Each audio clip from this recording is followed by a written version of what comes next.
Well, today we're interviewing John Jack Johnson. How you doing there, Jack Johnson? What was your life like before you became a boxer?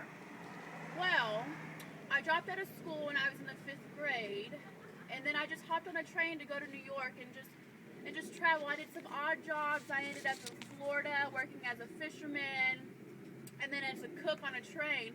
And I finally made it to New York, and I worked at a stable, but I didn't like it, so I came back to Galveston and worked on a boat. Well, what were your accomplishments as a boxer? Well, I became known as the Galveston Giant.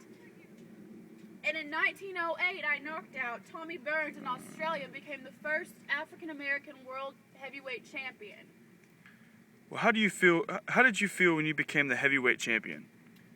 Actually, it was quite great because, people said that I couldn't do it, being a 5th grade dropout and all, but I did it and it felt great.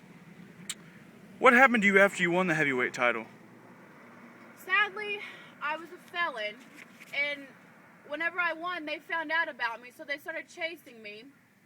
Well, I had 2 wives, and that was a problem because they were both white, and blacks weren't allowed to marry whites at the time, so I fled to Europe.